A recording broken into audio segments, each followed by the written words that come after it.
전에 그 분당우리교회 이찬수 목사님 설교를 듣다가 그분이 이런 내용을 말씀해 주셨어요.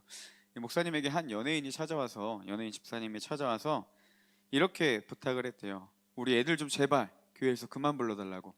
그러니까 연예인들 좀 제발 그만 불러달라 이렇게 간구를 했대요. 여러분 아시다시피 이제 연예인들 그 교회 간증하러 많이 다니잖아요. 그래서 이제 가서 이야기도 하고 그다음에 여러 가지 뭐 찬양도 하고 간증도 하는데 다 좋은데 물론 이들을 통해서 전도하는 효과도 좋고 그다음에 복음을 쉽게 전할 수 있는 장점이 있는 건 다 좋은데 문제는 뭐냐면요. 이 사람들이 복음을 전하는 것이 아니라 돈이 목적이 되어 버리는 그렇게 변질되어 버리는 일들이 일어나는 거예요. 그래서 이 집사님이 뭐라고 말하냐면 교회에서 우리 애들 좀 제발 그만 불러주세요 이렇게 이야기를 했다라는 거예요. 전에 한 크리스찬이 자신의 이제 노래 가사에 당신이란 말 대신 주님을 써서 불렀어요. 그래서 막 부르면서 이렇게 얘기를 한 걸 들은 적 있어요. 하나님을 생각하면서 만든 곡이래요. 근데 다른 모 프로그램에서 이분이 또 나왔는데 거기서 또 이 곡을 어떻게 만들었냐고 이야기를 하는 걸 보니까 뭐라고 얘기하냐면요. 소주 한 잔을 마시다가 아내가 갑자기 애틋해서 쓴 곡이래요. 근데 그 곡이 교회에 와서는 하나님을 생각하며 만든 곡이 되고 간증하며 부르고 있더라고요. 그 말을 듣고 좀 마음이 아팠습니다. 왜 자꾸 이런 일들이 일어나는 것일까요? 뭐 많은 이유들이 있겠지만 저는 이렇게 정의하고 싶어요. 교회가 복음으로 승부를 걸기에는 좀 뭐랄까요? 좀 믿음이 없는 거예요. 그러니까 복음으로 승부를 하기에는 뭔가 찜찜한 거예요. 그러니까 어떻게 합니까? 복음 외에 다른 것으로 자꾸만 승부를 보려고 하는 거죠.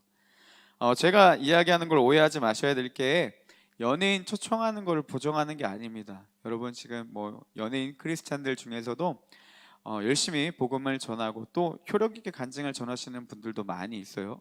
저도 뭐 소문만 들었는데 이성민 집사님 진짜 잘하신대요. 그리고 뭐 그 외에 뭐 세시봉의 그 장로님 제가도 되게 엄청 잘하시고 잘하시는 분들이 많이 있어요. 근데 제가 이야기하는 건 뭐냐면요. 문제는요. 그들이 전하는 메시지가 아니라 우리가 그들을 선택할 때 그들의 인지도를 먼저 보고 택한다라는 거예요. 교회에서 많이 이런 문제들이 있습니다. 자신이 언제 하나님을 만났는지도 모르고 언제 하나님을 경험했는지도 기억이 가물가물해져요. 그러다 보니까 당연히 하나님으로 승부를 본다는 자체를 생각할 수가 없는 거예요. 왜냐하면 하나님을 선택해봤자 이 일들이 이루어질 거라는 확신이 흔들리는 거죠. 그러니까 자꾸 어떻게 됩니까? 영적인 것이 안 되니까 세상적인 것을 계속 갖고 와서 어떻게 하든 이걸 통해서 복음이란 메시지로 나누려고만 한다라는 것이죠. 사람들에게 입맛에 맞는 방법들 그리고 사람을 끌 방법만 계속해서 고민하는 거예요. 막상 받아보면 겉은 복음이라는 포장지로 되어 있는데 안은 별바를 게 없다라는 것이죠. 그러니까 사람들은 정작 와서 실망하고 그리고 교회를 떠나는 일들이 일어납니다. 요즘 리더들을 만나서 신방도 하고 밥도 먹고 또 리더 모임에서 이야기를 하다 보면 한 가지 공통되는 게 있었어요. 굉장히 좀 마음이 아팠는데 뭐였냐면 영적인 갈급함이었습니다. 제가 처음에 이제 청년부 리더 모임에 들어가서 이런 이야기를 했어요. 그 12월 달이었죠. 11월 마지막 주 토요일이었는데 그때 들어가서 이렇게 얘기했어요. 금요일에 모여서 기도하자. 기억하시죠? 그리고 1월, 2월에는 새벽 예배 함께 하자. 내가 차량 운행도 해주고 다 해주겠다. 그래서 요즘에 동호 형제 때문에 맨날 새벽 1시에 들어가거든요. 근데 어찌됐건 그렇게 얘기를 했어요. 근데 솔직히 이 얘기를 하기까지 굉장히 많이 망설였어요. 왜냐하면 제가 그렇게 뱉어놓고 내가 진짜 다 할 수 있을까라는 염두도 있었어요. 평소 때 일어나는 새벽 예배보다 훨씬 빨리 일어나야 되기 때문에 혹시라도라는 마음이 있기도 했습니다. 그리고 더 무서웠던 거는요, 나 혼자 할까봐, 나 혼자 하지는 않을까 이런 두려움이 있었어요. 그리고 이런 얘기를 뱉으면 저는 자매들 이런 표정 이런 거 정말 싫어하거든요. 정말 무서워하는데 자매님들 이런 얘기 많이 하잖아요. 왜 저래? 이거 아시죠? 왜 저래? 그리고 이거 들을까봐 너무 걱정했어요. 근데 제가 뭐 착각하는 걸지 모르겠는데 저는 그런 그 반응을 걱정했는데 오히려 제가 만난 분들은 다 이랬어요. 제 착각이 할지 모르겠지만 부담은 가져요. 안 하던 새벽 예배도 해야 되지, 안 하던 기도도 해야 되지. 우리 지난주에도 금요일에 1시간씩 기도했거든요. 근데 한편으로는 기대감이 있는 것 같아요. 영적인 갈급함이 있었고 어떤 분은 이렇게 얘기도 했어요. 리더 모임 때 회의 그만하고 이제 성경 공부하자. 그래서 어제부터 성경 공부를 시작했습니다. 그러고 보면 우리 청년들은 다 영적인 것들을 사모하고 있는데 저 혼자 의심하면서 야, 이렇게 해도 될까?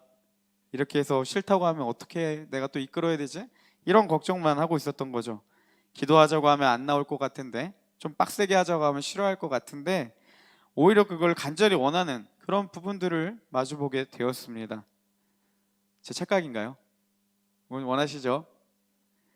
한 3명 원하는 것 같은데 큰일 났네. 어쨌든 영적인 갈급함을 느끼는 청년들에게 제가 정작 다른 것으로 좀만 채워주려고 하지는 않았나, 그런 오류를 범하려고 하지는 않았나, 이런 생각들을 다시 해보게 되었습니다. 여러분, 우리의 마음에 공허한 그 생각들, 마음들, 그리고 항상 무엇인가로 채워도 만족하지 못했던 마음들, 그거는요 다른 것으로 절대 채울 수가 없어요. 교회 안에서 복음이란 포장지만 준다고 채워지지 않는 것처럼 우리가 아무리 수백 번의 예배를 드리고 말씀을 들어도 전혀 채워지지가 않아요. 중요한 것은 복음이란 포장지가 아닌 그 안에 있는 예수 그리스도, 하나님을 만날 때에만 우리의 이 공허함이 진짜로 채워질 수가 있다라는 것입니다. 저는 우리 청년부 계속 3주째 지금 설교하면서 얘기하는 것 같아요. 정말 하나님을 깊이 만나시는 청년부가 되기를 소망합니다. 그래서 이 하나님의 방법, 하나님의 복음으로 우리가 귀한 하나님의 부흥을 이루는 청년부가 되기를 소망합니다. 네, 앞에 이야기가 많았는데 오늘 이 말씀의 근거를 여러분 들어보셨는지 모르겠어요. 토미 테니라는 분이 계신데 이분이 하나님 당신을 갈망합니다, 그리고 다윗의 장막 이런 책들을 쓰신 분이에요. 근데 이 오늘 본문을 굉장히 독특한 관점으로 많이 보셨어요. 그래서 그분의 관점을 가지고 이제 준비를 했습니다. 오늘 말씀의 1절은요 이렇게 시작합니다. 사사들이 치리하던 때에 하고 이 배경을 이야기를 하고 있어요. 여러분, 사사 시대가 어떤 시대인가요? 사사 시대는요 하나님을 알지 못하는 다른 세대가 일어나는 시기였어요. 그래서 이 다른 세대가 일어나 끊임없이 타락해요. 그죠? 그럼 그때마다 하나님은 사사를 세우셔서 이스라엘을 돌이키시고, 그럼 또 타락해요. 그럼 하나님 또 사사를 보내셔서 돌이키시고, 이게 반복적으로 일어나는 거예요. 왜? 다른 세대들은 여호와를 알지 못하는 세대였기 때문이에요. 그렇게 타락한 상황에서 오늘 본문은 또 어떻게 이야기를 하냐? 이들이 베들레헴에 살고 있었는데 베들레헴에 기근이 들었다라는 거예요. 여러분, 베들레헴이라는 말의 뜻이 뭔지 아시나요? 빵집, 떡집이라고도 하죠. 이라는 뜻이에요. 벳이라는 집과 레헴이라는 그 빵, 이 합성어예요. 그래서 이 베들레헴 빵집에 무엇이 들었냐? 기근이 들었다는 거예요. 다시 말하면 빵집에 빵이 없는 거예요. 그래서 이 엘리멜렉과 그의 가정은요 베들레헴에서 기근이 들어 먹을 것이 없으니 다른 곳 모압이라는 땅으로 가게 됩니다. 이걸 토미테니 목사님 어떻게 봤냐면, 하나님의 약속의 땅인 베들레헴에 기근이 드니까 다른 이방 땅으로 이 엘리멜렉의 가정이 떠나갔다는 겁니다. 그리고 책에 이렇게 기록하고 있습니다. 제가 읽어드릴게요. 그들이 빵집, 이 베들레헴을 떠난 이유는 빵집에 빵이 없었기 때문이다. 사람들은 왜 교회를 떠나는가? 그 이유는 간단하다. 빵이 없기 때문이다 라는 것이에요. 기근이 들어서 베들레헴을 떠나 이방으로 가는 엘리멜렉의 가정을 이 교회를 떠나는 성도들, 교회에서 빵을 원했지만 빵이 없어 다른 곳으로 떠나는 그런 성도들과 비유했습니다. 계속해서 읽어드릴게요. 나오미 일가는 요즘 교회를 떠나는 사람들과 공통점이 있다. 그들은 빵을 찾기 위해 다른 곳으로 갔다. 무수히 많은 사람이 술집으로, 클럽으로, 점치는 집으로 몰려다니는 이유는 뻔하다. 목숨을 부지하려는 것, 어떻게든 살아보려는 것이다. 그리고 뭐라고 표현하냐면요, 교회가 그들의 기대에 어긋났기 때문에 다른 곳을 찾는다. 이렇게 설명을 했습니다. 안타깝죠? 여러분, 많은 사람들이 막 여러 가지 중독과 방탕과 타락의 길을 걷는 게 무슨 이유라고요? 목숨을 부지하기 위해 발버둥친대요. 자신들의 이 공허함, 영적인 갈급함, 목마름, 그리고 배고픔을 채우기 위해서 다른 것들로 막 계속해서 허덕이고 있다는 거죠. 그래서 교회에도 와요. 근데 문제는 뭐예요? 그들과 기대와는 달리 교회에는 빵이 없었다는 거예요. 그리고 마지막 조금 더 읽어드릴게요. 교회의 천장은 텅 비어 있었다. 그들은 그것을 직접 보았거나 그것을 본 사람들에게 전해 들었다. 진열장은 텅 비어 있었고 사무실에는 빵 제조법 책자만 가득했다. 오븐은 먼지만 쌓인 채 식어 있다. 우리는 교회에 빵이 있다고 허위 광고하며 떠벌렸다. 그러나 정작 배고픈 자들이 와서 한 일이라곤 어제 있었던 부흥회의 부스러기만 먹을 뿐이다. 우리는 그분이 어디 계셨고 무슨 일을 하셨는지 거창하게 떠들고 있지만 지금 우리 가운데서는 무슨 일을 하시는지에 대해서는 거의 할 말이 없다. 이렇게 표현했습니다. 여러분, 교회의 천장은 텅 비어 있었대요. 그리고 그들은 직접 보았거나 아니면 그것들을 본 사람들에게 전해 들은 거예요. 교회에 빵이 있는 이야기들을. 진열장은 텅 비었고 사무실에는 뭐만 있습니까? 빵을 만드는 제조법 책자만 있다는 거예요. 빵을 정작 구해야 될 오븐은 식어져 있고, 근데 문제는 뭐냐면 교회에는 빵이 있다고 허위 광고를 떠벌리고 있다는 거예요. 오세요, 있습니다. 오세요, 있습니다. 책은 있고 오븐은 식어져 있는데, 그러나 정작 배고픈 자들이, 그러니까 교회 안에 있는 배고픈 자들이 와서 한 일이라고 뭐냐면 어제 있었던 부흥회의 부스러기, 그나마 우리가 한 번씩 때리는 수련회나 특별한 집회에 남은 부스러기만 먹고 허덕이며 살아간다는 거예요. 그리고 이 말이 좀 충격이에요. 아마 많이 공감하실 거예요. 우리는 그분이 어디에 계셨고 무슨 일을 하셨는지 거창하게 떠든대요. 하나님이 이스라엘 가운데 어떻게 하셨고 많은 사람들을 통해 어떻게 하셨는지 거창하게 떠들어요. 근데 문제는 뭐냐? 지금 우리 가운데서는 무슨 일을 하셨는지에 대해 거의 할 말이 없대요. 그래, 그 과거 역사 가운데 함께 하셨던 그 하나님, 그 하나님이 지금 우리와 무슨 상관이 있냐? 할 말이 없다라는 거예요. 제조법도 있고 빵도 만들 수 있는 능력도 있는데 문제는 뭐냐? 없어요. 하지를 않아요. 그러니까 자꾸 어떻게 해요? 다른 것으로만 채우려고 해요. 그러니 세상과 별반 다를 게 없는 거죠, 교회가. 여러분, 하나님을 잃은 교회는요, 하나님이 있다고 거짓말을 하거나 아니면 다른 것으로만 승부를 보려고 한다는 거예요.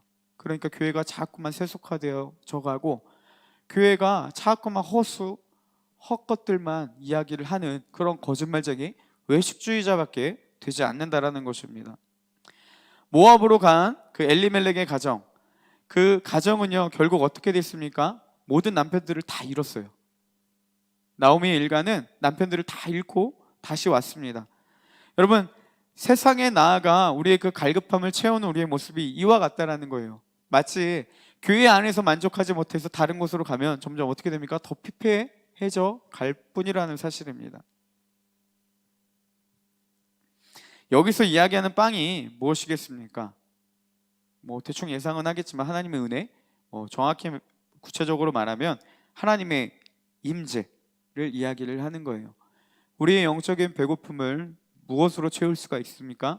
오직 하나님 한 분만으로 우리는 채울 수 있다는 것입니다.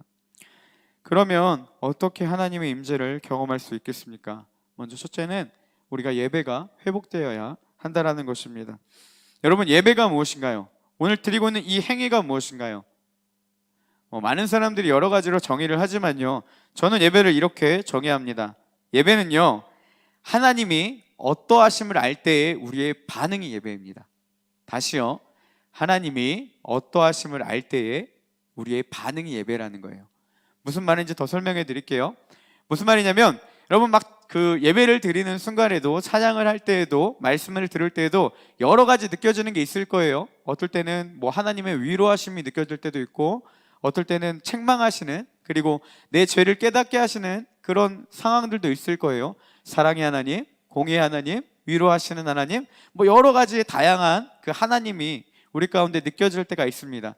그때 어떤 사람들은 손을 들고 찬양하기도 하고 웃기도 하고 즐겁게 뛰놀기도 하고 눈물을 흘리며 하나님 앞에 엎드리기도 합니다. 이게 예배라는 거예요.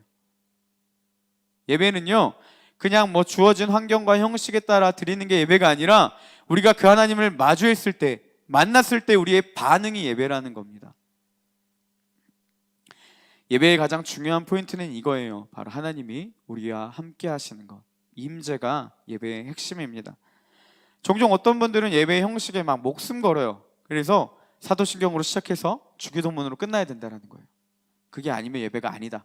심지어는 성례가 없으면 예배가 아니다 라고 외치는 그런 교단들도 있습니다. 물론 여러분, 예배의 형식은 중요합니다. 근데 문제는 뭐냐면 이 사람들에게 왜 그 형식을 지켜야 돼요? 라고 물어보면 자기도 몰라요. 그냥 예전부터 했으니까. 여러분, 왜 우리 주보에 보면 막 순서들이 있잖아요. 그거를 어떻게 정한 거냐면요, 그 당시의 신학자들이 하나님의 임재를 느낄 수 있는 가장 예배의 효과적인 방법이 무엇일까 고민하다 나온 거예요. 그럼 다시 말하면 그때의 문화가 있고 지금의 문화가 있듯이 예배는 바뀔 수가 있는 겁니다. 형식은요, 중요한 건 무엇입니까? 하나님의 임재예요. 그래서 어떤 분들은 구도자 예배, 뭐 열린 예배, 뭐 여러 가지 이야기 나오는 형식이 바뀌는 이유가 그것 때문입니다. 그러니까 형식은 다양할 수 있지만 예배의 가장 중요한 핵심은 무엇이냐? 하나님의 임재. 그리고 그 하나님을 경험할 때 우리가 진짜 예배를 드린다라는 거예요. 겉으로 보기에는 우리 모두가 다 예배자예요. 그렇지만 우리 이 청년부 예배 안에서도 누가 진짜 예배자입니까? 하나님을 만난 사람. 그래서 예수님이 사마리아 연인에게도 얘기하죠. 사마리아 연인이 묻습니다. 예수님께, 예수님, 그러면 유대인들은 예루살렘에서 예배드리자고 하고 우리는 이곳에서 예배드리자고 하는데 어디서 예배드려야 돼요? 그러니까 신학적인 견해가 달랐던 거예요. 그때 예수님 뭐라고 말씀하십니까? 신령과 진정으로, 영과 진리로 드리는 예배가 진짜 예배고 하나님은 그런 예배자를 찾으신다는 거예요. 예배의 형식이 중요한 게 아니에요. 가장 중요한 건 무엇입니까? 여러분, 하나님을 만나는 게 예배라는 겁니다. 열왕기상 18장에도 보면요, 갈멜산에 그 바알 선지자들과 엘리야의 대결이 펼쳐집니다. 당시에 이스라엘 사람들은요, 하나님이 진짜 여호와 하나님이신지 아니면 바알이 하나님인지 헷갈려 있어요. 왜냐하면 당시에 그 바알과 이세벨이 하나님의 선지자를 다 죽여버렸습니다. 그리고 그 바알을 숭배할 것들을 강요했죠. 그러니까 이스라엘이 알았던 하나님의 진짜 여호와가 하나님이신데 실제 상황에서는 바알이 하나님처럼 보였다라는 거예요. 그러니까 갈등하고 있었죠. 그래서 엘리야가 이렇게 얘기합니다. 18장 21절에 보면 너희가 어느 때까지 둘 사이에서 머뭇머뭇하려느냐? 여호와가 만일 하나님이면 그를 따르고 바알이 만일 하나님이면 그를 따를지나 하니 백성들이 말 한마디도 대답하지 아니하니라. 모르겠다라는 거예요. 우리도 그렇지 않습니까, 여러분? 하나님이 맞아요. 그죠? 하나님의 말씀대로 사는 게 맞아요. 맞는데 삶에서는요, 아니잖아요. 삶에서는 이스라엘처럼 우리가 바알을 따를 때가 너무 많지 않습니까?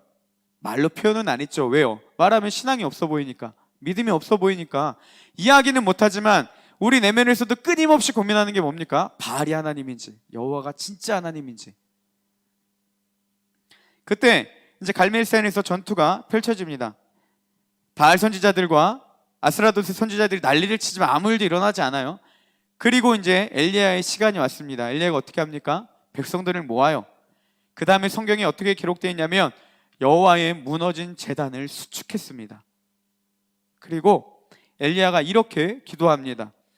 36절에 보니까 저녁 소재 드릴 때에 이르러 선지자 엘리야가 나가서 말하되, 자, 이제 기도합니다. 뭐라고 기도하냐면 아브라함과 이삭과 이스라엘의 하나님 여호와여.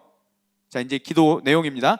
주께서 이스라엘 중에서 하나님이신 것. 그러니까 뭐라고 기도하냐면 주께서 이스라엘 중에 하나님이신 것과 또 하나요, 내가 주의 종인 것과 내가 주의 말씀대로 이 모든 일을 행하는 것을 오늘 알게 하옵소서. 다시 말하면 주님이 이스라엘 중에 하나님이신 것과 주님의 말씀대로 행하는, 내가 그 하나님 믿고 나아가는 이 모든 것이 하나님 안에서 행하는 일임을 이들이 알게 해주세요. 이렇게 이야기를 합니다. 다시 말하면 이스라엘이 모인 이곳에 하나님이 진짜 하나님 되심을 보여주세요, 나타내 주세요 라고 기도를 한 겁니다. 예배를 위해 충고하죠. 그러자 하나님의 불이 그 제단 가운데 임합니다. 그때 이스라엘 백성들이 이렇게 고백합니다. 39절에 보니까 모든 백성이 보고 엎드려 말하되 여호와 그는 하나님이시로다, 여호와 그는 하나님이시로다 하니.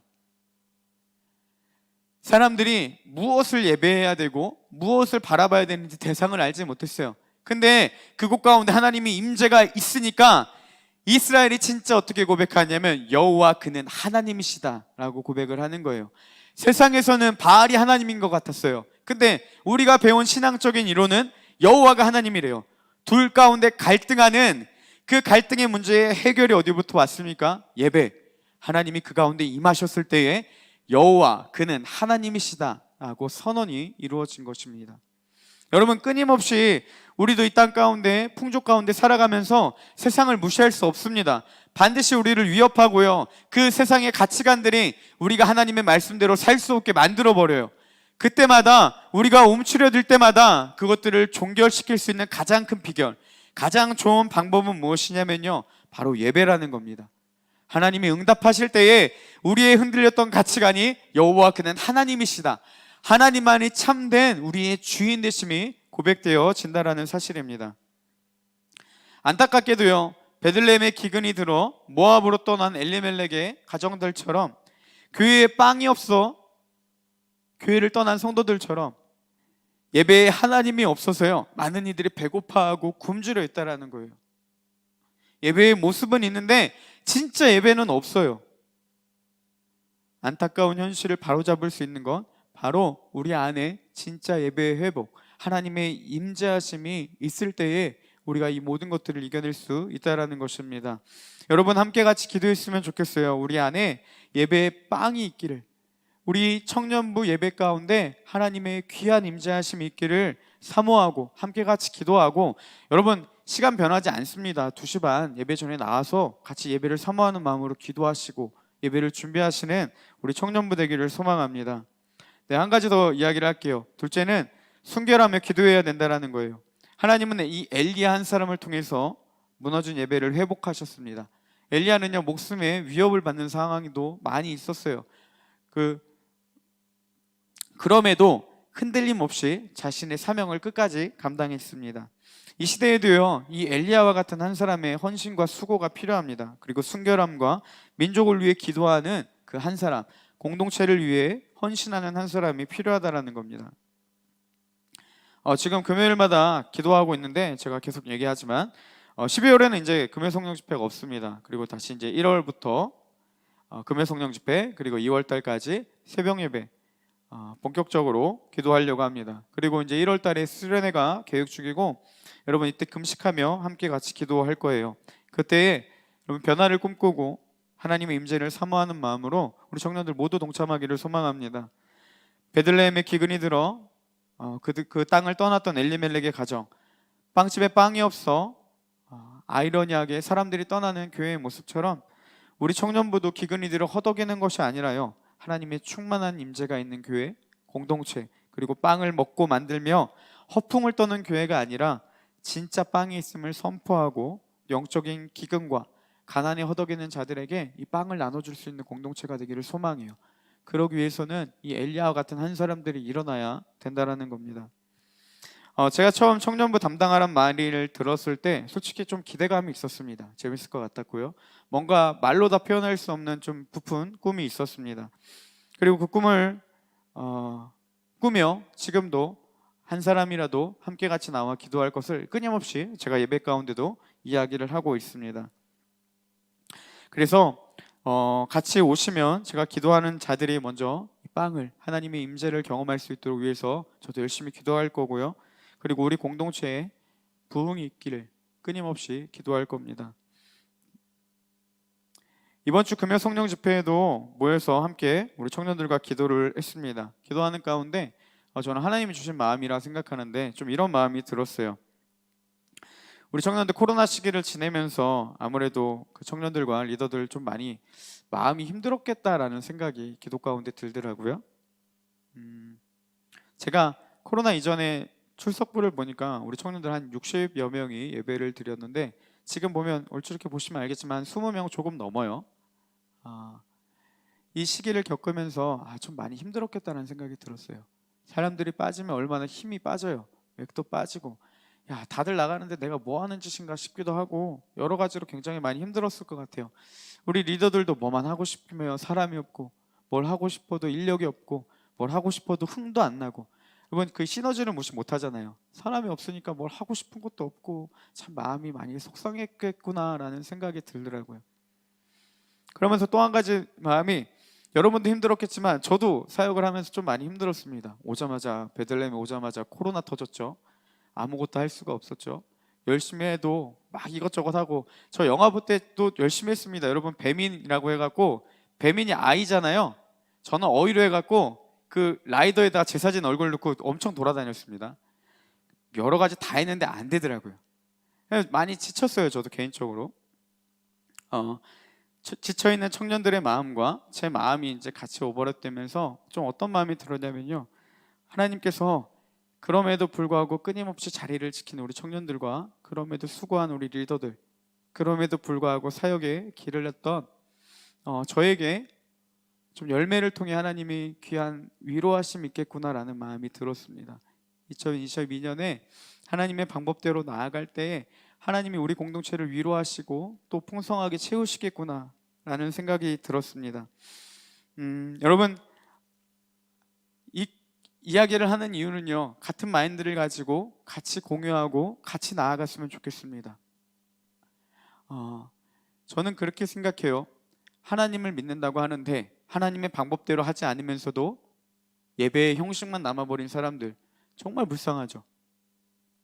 하나님을 믿는데 하나님을 몰라요. 하나님 살아계시다고 입으로는 얘기하는데 정말 마음으로 느껴지지가 않아요.